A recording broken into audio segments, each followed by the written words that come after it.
All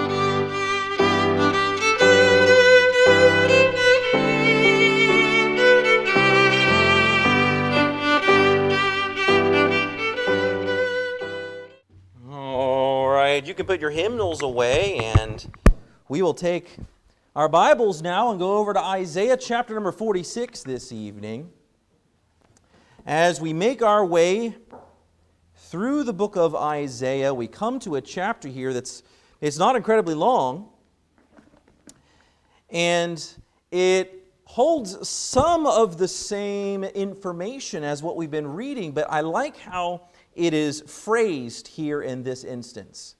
In Isaiah chapter number 46, Isaiah here, again through the inspiration of God, is going to be speaking about idol worship, but he's going to be speaking to Israel about it yet again, trying to remind them of the important fact that no matter how interesting all of the idols around you may appear, no matter how appealing their cultures might appeal, Israel, I am your God. I am the only God, and I will be there to carry you through. You don't need to carry me. We've made this statement previously that what good is a God that you have to carry? What good is a God that you have to build a foundation for? What good is a God that you have to prop up? What good is a God that you have to defend? Israel, you have a God, and He is the Creator, and He is the Almighty God. Will you not return back to Him? This is the message of Isaiah. And so, chapter number 46 here only has 13 verses, but there's some good stuff going on here in these verses, and I want to take a look at them. It begins off here in verse number 1, mentioning a couple names of gods, false gods, lowercase g gods, that the Babylonians worshipped. It says there in Isaiah 46, verse number 1, Bel boweth down, Nebo stoopeth. Their idols were upon the beasts and upon the cattle. Your carriages were heavy loaden, but they are a burden to the weary beast. They stoop, they bow down together. They could not deliver the burden, but themselves are gone into captivity. We get here into chapter number 46, and again I remind you in chapters 44 and 45, Isaiah has been prophesying to Israel about a man by the name of Cyrus. You remember who he was. We've talked about him before. Cyrus is a future king of Persia, the Medes and the Persians. He's a future king. This is 210 years from the time that Isaiah prophesies this before Cyrus is even born. Cyrus is mentioned by name even.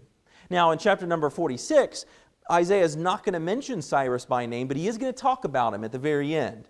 But he's still talking about this same message. You know, Israel, or in this case Judah, you are going to be conquered by the Babylonians. You are going to be captured. You are going to be carried off into captivity. A lot of C's there. And this is all going to happen by the Babylonians, but worry not. Even though I'm choosing to use the Babylonians to discipline you, I'm not going to allow them to wipe you out and to destroy you because you are my people. And understand this, nobody can wipe out God's people because God has promised to continue the line of David, the line of Israel. Even into the end times, even into the book of Revelation, Israel is still there, and they turn their hearts back to the Lord. I'm not sure I've witnessed a time where such a large amount of people around the world have been against Israel. I think it has been in an undercurrent in many places, but now we're starting to see it come and boil to the surface. And so you see in universities all around the United States today, you see them leaving classes, skipping classes. You see them gathering by the thousands out in front of the universities or going into cities and protesting against Israel, pro-Palestine. They want free Palestine. And you know what they're saying is? From the river to the sea, Palestine must be free. What does that mean? From the Jordan River to the Mediterranean Ocean, there should be no Israel there. Just Palestine. Well, then where's Israel going to go? They don't care. They want Israel completely gone. Intifada, they'll stand out there and they'll shout Intifada, Intifada. And this would be considered the third great Intifada. This is a war against Israel to not just drive them from the land, they want them completely gone. We can take solace in the fact that we know what's going to end up happening one day. So we don't have to get too concerned. Now, we don't like to watch innocent lives be taken. No matter where in the Middle East they're taken, we don't like to watch that. It's not a pleasant thing. But here God is speaking to Israel and saying, I am going to use Babylon. And again, Babylon wasn't even an empire at this point when Isaiah was making this statement. I am going to use Babylon to come in and conquer you and pick you up and take you off captive into other lands. Ooh, that's harsh.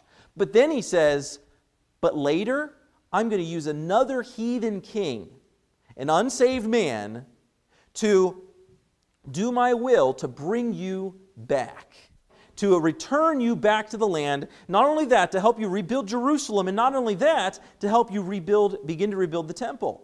This was Cyrus. Now, we look at the false gods mentioned here in verse number 1. We have Bel. This is not Baal, B-A-A-L. This is Bel. This is a god of Babylon, otherwise known as Marduk. Marduk is a god that finds its lineage all the way back to the Tower of Babel, all the way back to post days of Noah. This is a really ancient god, so to speak, that many nations have worshipped, this god of Marduk, and it's carried a variety of different names, but this is Bel. This is the weather, the war, the sun god. There was prostitution and child sacrifice included in the worship of Bel. And then we also here, you have the god Nebo. Nebo is another familiar name as far as gods go. This god was the god of the royal family. So this was the one that protected the kings, the queens, those who were in charge, the royal family. He is the son of Marduk. He represents learning, astronomy, and science. Also was worshipped in some very vile ways. These were the gods of Babylon. Now Babylon, this is that wall of enemy that seems impenetrable, and they're marching there on Jerusalem, and there's nothing that Israel can do, nothing that Judah can do, and it seems like all is lost. And here you have Bel and you have Marduk, among other gods, that seem to be, where they're unable to overcome them, but God reminds them of something. Bel boweth down, Nebo stoopeth. Their idols were upon the beasts and upon the cattle. Your carriages were heavy loaden. They are a burden to the weary beast. They stoop, they bow down together. They could not deliver the burden, but themselves are gone into captivity. And here he speaks of these quote-unquote great gods of the Babylonians. Even their great gods had to be picked up and carried. Even their great gods were a weight, were a heavy load. And even their great gods were not able to prevent Babylon from being taken by the Medes and the Persians. And we've talked about Cyrus of the Medes and the Persians coming in one single night. He diverts the Euphrates River, and then he comes and goes underneath the walls of the city of Babylon. The doors are somehow left unlocked, and he enters in through those giant brass doors into the city of Babylon and takes the city in one night. God prophesied this here in Isaiah 200 years before it ever happened. And so he mentions these gods. He says, understand this. You look over at their culture and you think, man, their gods sure are powerful. Look what their mighty army. Look at how much they've been able to conquer. Their gods must be powerful. But God says, no, they're just idols like any others. They have to be born, they have to be carried, they have to be fashioned, they have to be stood up, and if the base isn't made well enough, it'll fall over, and the God can't do anything to help itself. It's no God at all. We continue on to verse number 3. He says, hearken unto me, O house of Jacob, and all the remnant of the house of Israel. And again, we see this dichotomy as he speaks to Jacob, the deceiver, and as he speaks to Israel, the chosen. Hearken unto me, O house of Jacob, and the remnant of the house of Israel, which are born from me from the belly. By me from the belly, which are carried from the womb, and even to your old age I am He. And even to the hoar hairs will I carry you. I have made, and I will bear.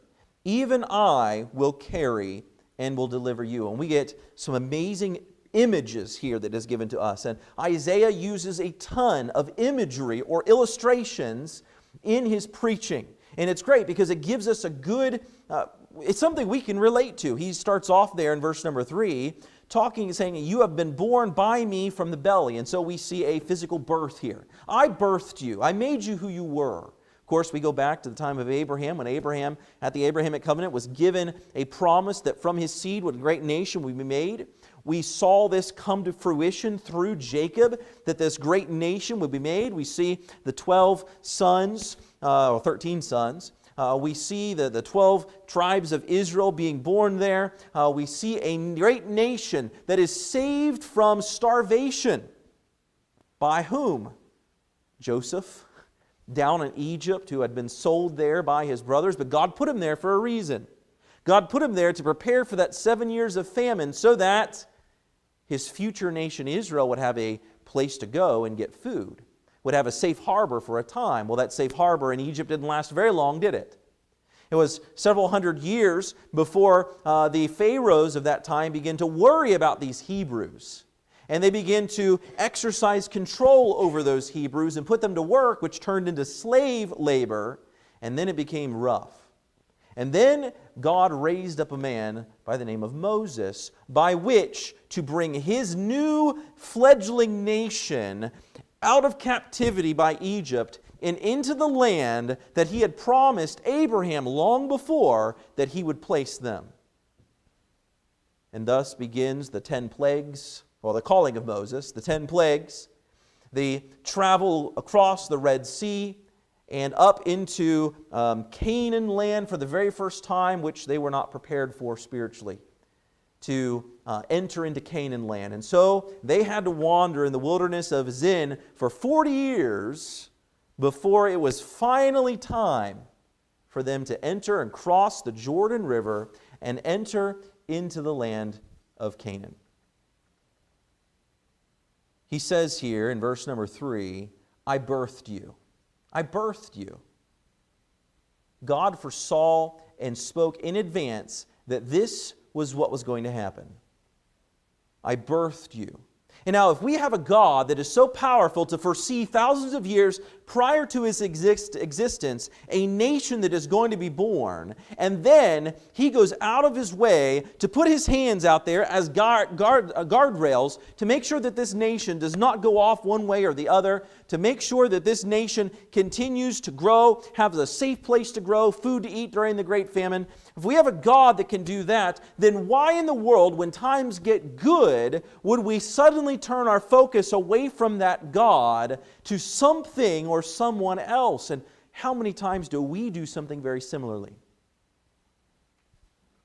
Early on in life, there's big decisions to be made. And in those big decisions, and there's much stress over those decisions, and we go on our knees before the Lord, and we open our Bibles, and we pray, and we read, and we pray, and we read, and there's sweet fellowship with God, and then He opens up our eyes to what His path is for us to do, whether it be college or career or a dating relationship, or you name it. God opens up our understanding as to what we are to do, and He guides our steps. And when things are meager, maybe early on in the marriage, early on in life, when there's not a whole lot of money and not a whole lot of furniture and not a whole lot of food on the shelves, and things are a little bit more difficult at that time, and you just pray and you work and you pray and you read and you're faithful, and boy, fellowship with God is sweet, and God provides, and God provides, and God provides. And then as time goes by, things get a little bit easier. As time goes by,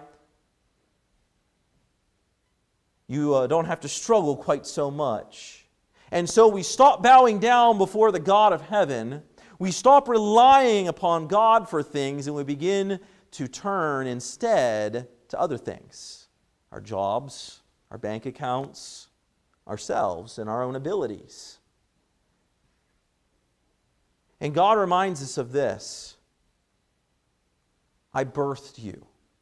If you go back way long before you had this job, or long before you had this thing, or long before you were in this place, long before everything was great, I birthed you. Even before you were born, I knew you in your womb. Even before you were conceived, I knew you. And I have guided you along every step of the way because you've desired me to. And now you'll turn away from me? I don't understand.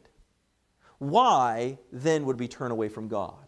Parents can understand this mindset from God's perspective. From the time before a child is even born, mom and dad are already thinking and planning. They're already preparing themselves.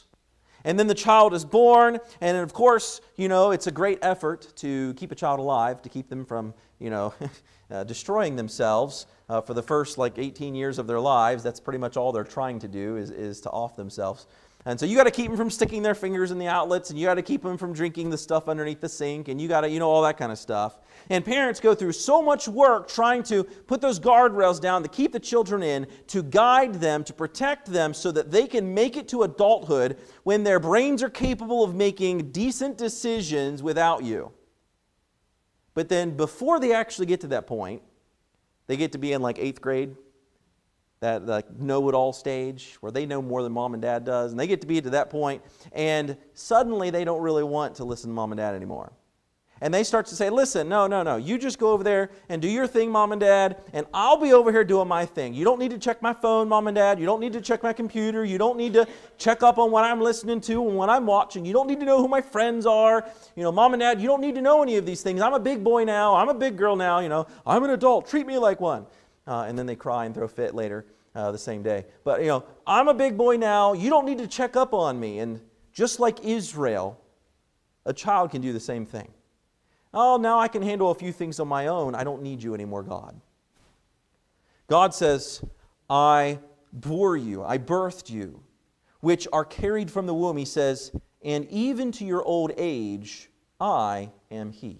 And even to the hoar hairs, these are the gray hairs, those white hairs, He says, even till then will I carry you. Think about this. Here's an image for you.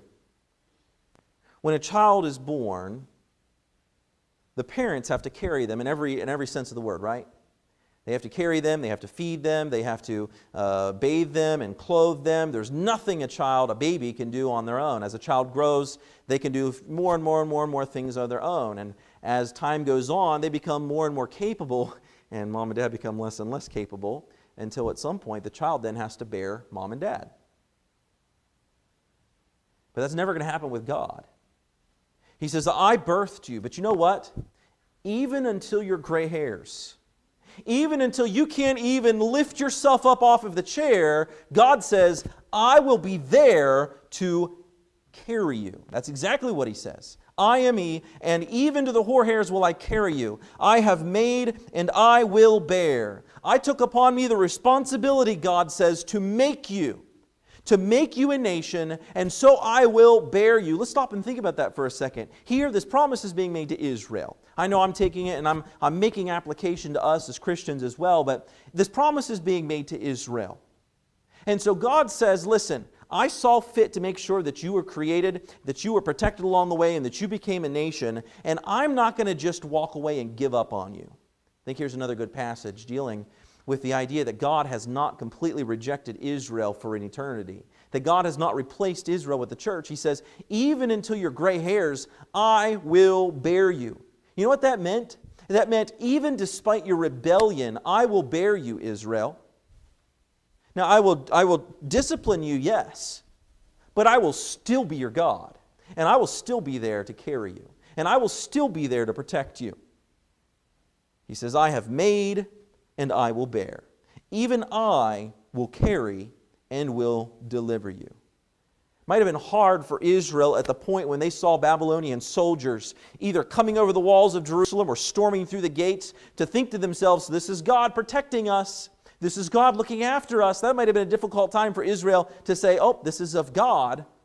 Nevertheless, it was. It was prophesied. God said, this is what's going to happen, and it's for your good that I'm going to do this. But there's a verse in Luke 12, 6 and 7. The same fatherly care, Jesus spoke about it. Luke 12, verse 6 and 7 says this, Are not 5 sparrows sold for 2 farthings? And not one of them is forgotten before God? But even the very hairs of your head are all numbered. Fear not, therefore. Ye are of more value than many sparrows. When we understand that it is He that has made us and that we are valuable to Him, then I think we can begin to understand that we can trust Him to carry us. Children learn to trust very early on in life because they have to. They have no choice. They learn where the food comes from. They learn where the warmness comes from. They learn where the dry, clean diapers come from. And so they learn to trust mom and dad very early on. But you know what parents also have to do? Parents have to make sure the children understand that they are valuable to them. That the child is valuable to mom and dad. That they're not a nuisance. That they're not an imposition. Oh, you came into my life and I didn't want you, but you're here now, so I have to at least pretend I like you. No, that's not it at all. The child has to know that not only do I love them because I told them once, but I tell them every day, many times a day. And not only that, but that I value them. That we value their time, that we value their thoughts, as ridiculous as they may be sometimes, that we value them. And when they learn that, that is when they really begin to learn to trust us. And that same principle or that same formula can apply in a whole lot of other relationships beyond that too. When your spouse begins to understand that they're valuable to you, that you value their opinion, that you value their time, then the trust begins to grow there. It's a worthy question. Do you have to carry your gods, or does your God carry you? It is to be, as Christians, that we don't have to carry God. Oh, we have to carry our Bibles, yes. We ought to carry His Word in our heart, yes. We ought to carry the message of the gospel to the world around us because that is our command, yes. But I don't have to be His power. He wants to use me, yes. But you see, God doesn't need me to defend Him. Now there may be times when I will do just that. To defend the Bible or to defend the church or to defend God Himself. Saw a video recently by a Satanist who was basically attacking God. And I really wanted to use his video and to create an argument against it. But it's a worthy question. Do you have to carry your gods, or does your God carry you? You see, as a church, we're supposed to go out on the offensive. Remember, it's the gates of hell that will not prevail against us. And last I checked, gates don't march. They don't go anywhere.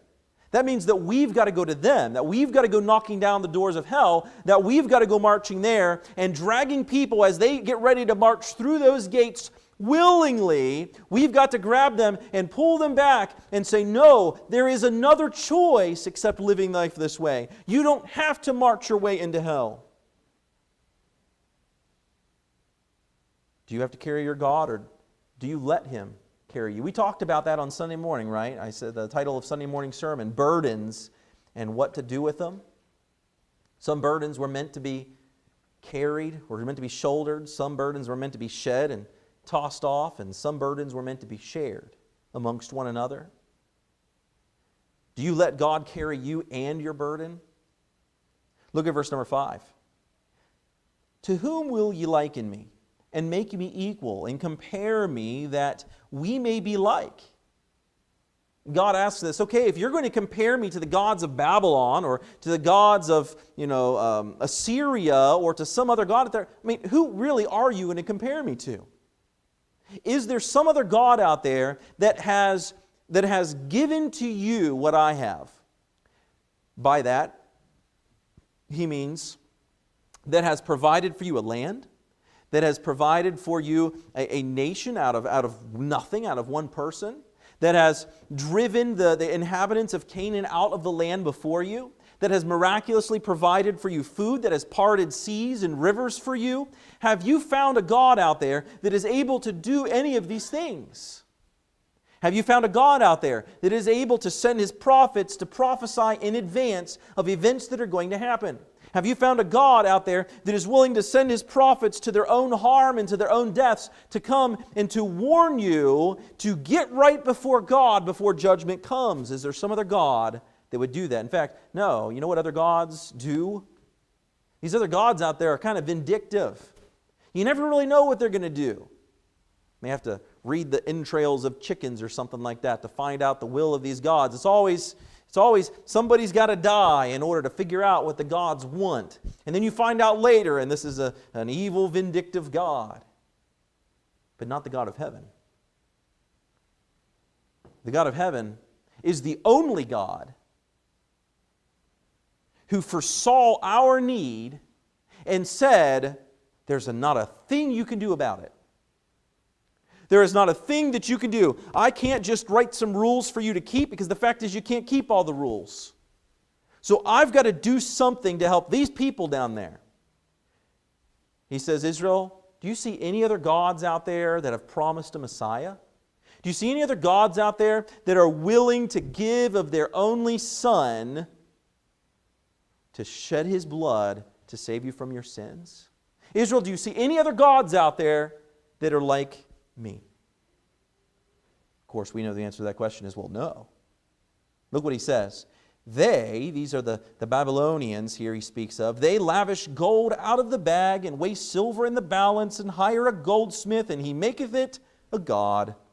They fall down, yea, they worship.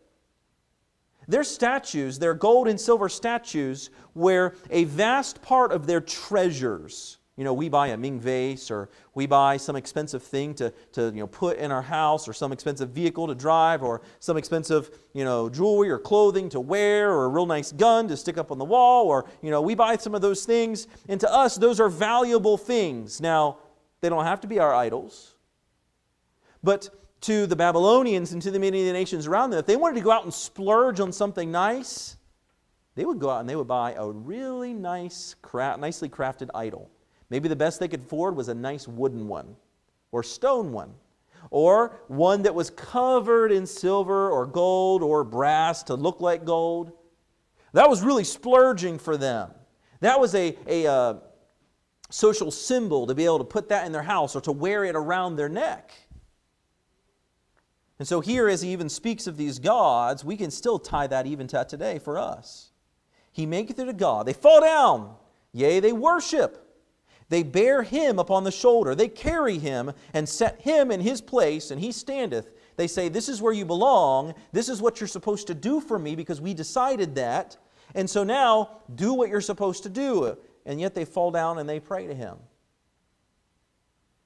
That's like creating a computer that is supposed to add and subtract and multiply and divide when you enter the input into it, like a calculator. And then you set that calculator there on the shelf, and you lay down on your knees and you bow down to it and say, please add 2 and 2 for me. Well, of course it's going to add 2 and 2 for you. You designed it to do that. The problem here is their gods can't even add 2 and 2. They designed it to protect them, or to bring rain, or to bring good crops, or to keep away this or that disease. But their gods can't even add 2 and 2. They designed it to do it, and then they get down and they bow down to it and say, please do what we designed you to do. But there's no power there. Because it's not God. Look at verse number 8. Remember this. Well, did I read all of verses 5 through 7? I don't think so. Look at this. It says, they bear him up on the shoulder, they carry him and set him in his place, and he standeth. From his place shall he not remove. Their God is not going to go anywhere. He is where they put him. He's not going to get up and walk or move, because he can't, because it's not a God. From his place shall he not remove. What about our God? Our God is omnipresent. We can't put him anywhere, because he is everywhere. I cannot box him into a specific place and tell him what it is he is supposed to do. Sometimes it's hard to explain the mind of God to an unbeliever or a Satanist. When they say, how could God? How could a loving God fill in the blank? I could never worship a God who fill in the blank. Sometimes it's hard to explain God, because I'm human. And He is so much more than I can grasp, yet alone explain. But you see, God is omnipresent. I can't box Him in. Their gods He shall not remove from His place. He says, yea, one shall cry unto Him, yet He cannot answer, nor save him out of his trouble. And then we see a call to remembrance here. Look at verse number 8. Remember this, and show yourselves men.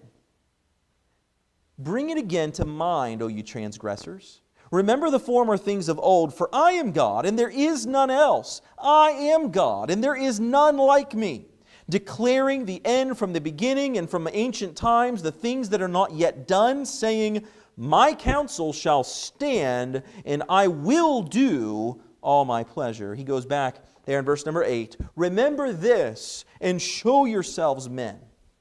This idea of show yourselves men is this idea of standing up in courage. You know when it's easy to stand up courageously? When you know you've got the victory in the bag. You know when it's easy to stand up courageously? When you're not worried about what your enemy has to throw at you. That's when it's easy to stand up courageously. You know when it's not easy to stand up courageously? When you're afraid it's going to cost you something. Then courage takes on new meaning. Then you've got to stand despite the fact that you don't know if you have victory in the bag or not, but because it's the right thing to do. Now here, understand this, as Christians, we have the victory in the bag, and we know that. We understand who's ultimately going to win this thing. And so God says this, hey, did you not forget all I have done for you already, Israel, as your God?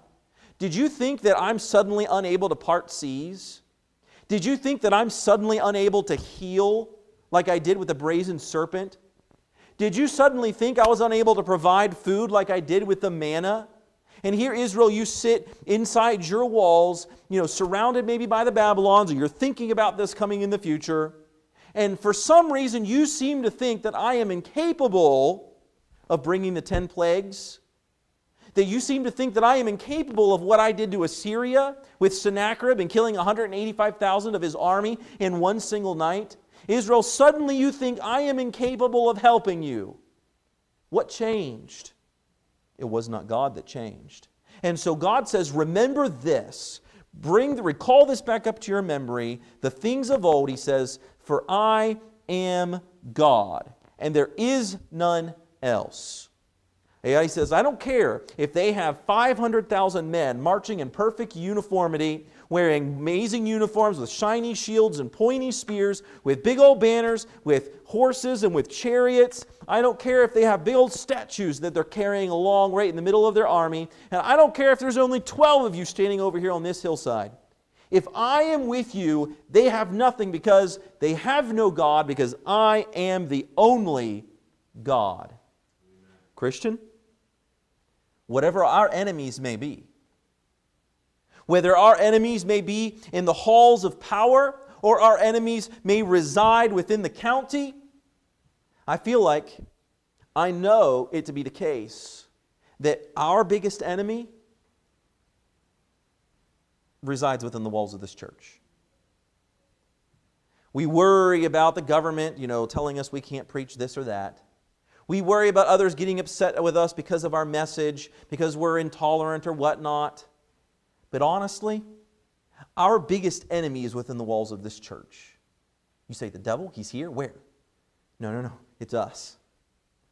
It's our own flesh. We are our biggest enemy. That is why we are to wrestle with our flesh. That is why we are to get control over our flesh at any cost, so that then we can gain the victory, so that we can have the armor of God upon us, so that we can then march out in unison as a church, as a body. We can march out in unison and attack the devil where he is. He says, I am God, there is none else. Whatever our enemies are, church, we need to remember who our God is. And so even if it's just us against a massive, powerful enemy that has endless resources, we have God. We have God if we're choosing to live obediently. We have God if we're choosing to be in His Word. We have God if we're choosing to walk in His Spirit. And so if we're choosing to do what's right, it does not matter how vocal our enemies may be. We have God, the one and the only God, and there is none like Him, declaring the end from the beginning, saying, my counsel shall stand, and I will do all my pleasure. God knows the end from the beginning, and thus He's given us from Genesis 1:1, where it says, in the beginning, when the beginning began, there God was already. And we learn from John 1:1 that Jesus was there already, because He was the one who created all things. All the way through the book of Revelation, we see things to come, an eternity beyond the tribulation, beyond the millennial reign, things to come that goes off into sweet eternity in the New Jerusalem and the new earth and the new heaven. He's told us all of these things. My counsel shall stand, and I will do all my pleasure. When we remember this, then we will acquit ourselves like men. Then we will show ourselves like men, because we have a confidence in God when we begin to understand who He is. When we understand that God values us, which He does immensely. Otherwise, He would not have sent His only Son to go through not just the humiliation of becoming a human, and not just the humiliation of being falsely arrested, and not just the humiliation of being taken and beaten and put upon that cross, but ultimately the gross humiliation of having to bear the guilt and the penalty of our sins upon Him, therefore having to turn His back upon His own Son. He would not have done all of that if He were not the kind of God the Bible speaks to us of. He would not have done all of that if He did not value us. And when we understand our value to Him, then we begin to increase our trust and our faith in Him, no matter the situation. God's consistent purpose is to carry out what He has planned.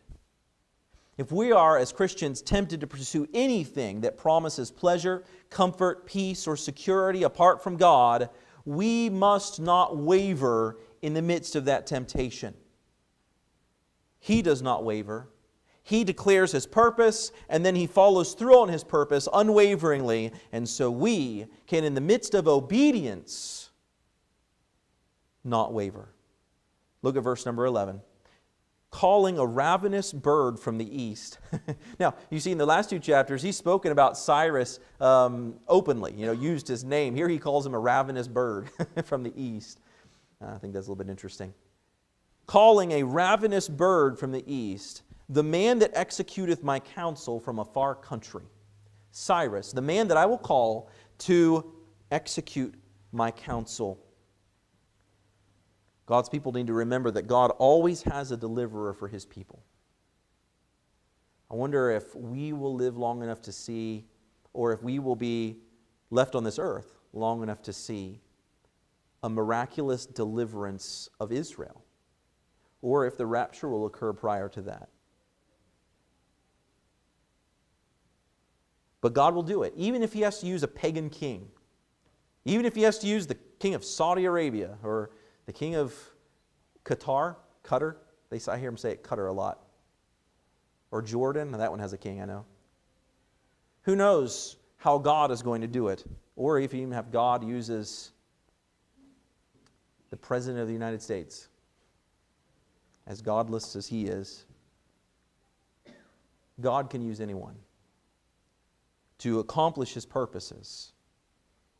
Calling a ravenous bird from the east, the man that executeth my counsel from a far country. Yea, I have spoken it. I will also bring it to pass.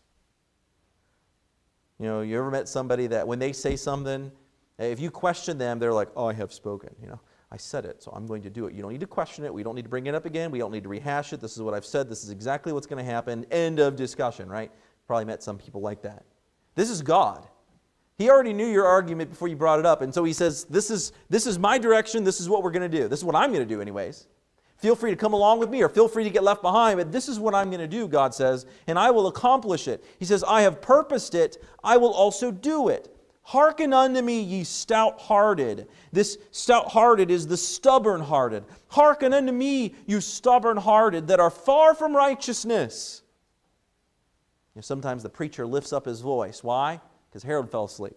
So I got to lift up my voice and hit a few things, right? So that I can regain your attention again. Like, here's something important. And God sometimes has to get the man, of the prophet to lift up his voice, or to, stand for so many years, or to lay there naked for so many years, And he has to get people's attention. He says, hearken to me, you stubborn people.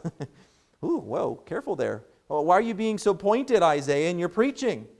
Did you just call us a bunch of stubborn people? Yeah, those that are far from righteousness. He says, I bring near my righteousness. Oh, we see there. That's a good one. You've chosen to remain far from righteousness. Well, we know why. The law cannot save. No matter how hard Israel tries, the law will never save. And so God brings His righteousness. I like that. Bring near my righteousness. It shall not be far off, and my salvation shall not tarry. He says it's coming soon. My righteousness will be here, and my salvation is not going to wait. And I will place salvation in Zion for Israel, my glory. He says, my salvation shall not tarry. God's people need to remember that God's timing is always precise and wise. And when we are stubborn, we need to listen to the Lord to remember that He never delays and that God is never late. God always has His deliverer. He always knows exactly when to bring His deliverance. I think these verses here speak to the Babylonian captivity and the coming of Cyrus and the Medes and the Persians and his deliverance of Israel back to Jerusalem. Yes, obviously this speaks of that. But as I've mentioned many times, these prophets speak to short-term fulfillment, and they often speak to long-term fulfillment as well. So yeah, he speaks of Cyrus. But he speaks beyond Cyrus, down the road, to a coming deliverer named Jesus Christ, who is going to deliver not just His people, Israel, but is going to deliver all people of the earth. But then I think he also speaks even beyond that, to a time when Jesus Christ is going to come back to this earth and set His feet down here, and He's going to go and enter into Jerusalem triumphant. He's going to go into Jerusalem and He's going to rule and reign there for 1,000 years. And Israel is going to prosper. And we're all going to gather together unto Him, and we're going to rule and reign with Him for 1,000 years. I think he also speaks to this. God offers us present hope for our present needs. And so today, with discouragement, with tragedy, with loss, God offers us hope and comfort. As a Christian, He's put within us a comforter. He offers us current or our present hope for our present needs, but He goes beyond that and also offers us a future hope. A hope that we can look beyond this short time and we can look off into the future of eternity, and we have a future hope that will help to carry us through these times. His righteousness is near us, and we need not to wait long for His salvation. In fact, you don't need to wait long at all to be able to understand His righteousness and take on the benefits of it. All you need to do is to place your faith and trust in Jesus Christ and what He did on that cross to save you from your sins.